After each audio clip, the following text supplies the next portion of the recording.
Дали ја чека епилог истрагата за Тетовската модуларна болница? Вештачењето од Технолошкиот факултет и електроинженер по 2 месеци од пожарот денеска пристигнаа во рацете на обвинителите, а истите треба да помогнат во расветлување на истрагата.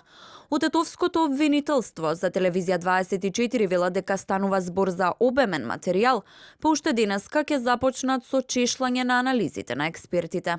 Анализите од Технолошкиот факултет се од направеното вештачење на експертите за материјалите од кои е направена болницата, а оние од електроинженер со детали околу струјата, за тоа како била поставена во модуларната болница и нејзиниот напон.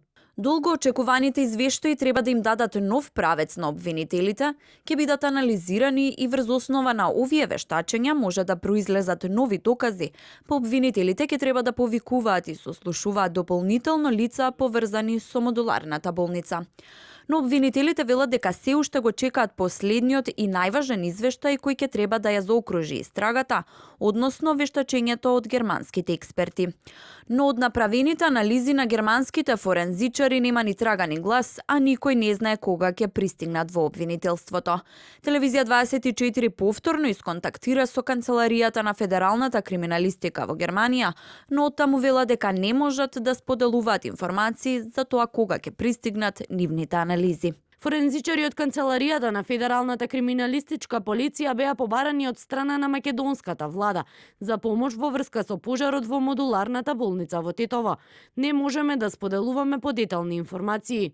Првиот извештај до обвинителството пристигна на 5 октомври од кримтехничарите на МВР.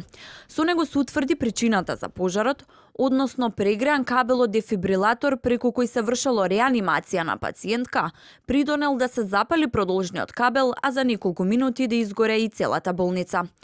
По пожарот неотповикливи оставки си дадоа двајцата директори на болницата, а понудените оставки од морални причини на министерот за здравство Венко Филипче и неговиот заменик Илир Хасани не беа прифатени од страна на премиерот Заев. Новите извештаи треба да ги дадат одговорите на повеќе отворени прашања, меѓу кои и каде и дали воопшто лежи некаде одговорност за 14 загубени животи.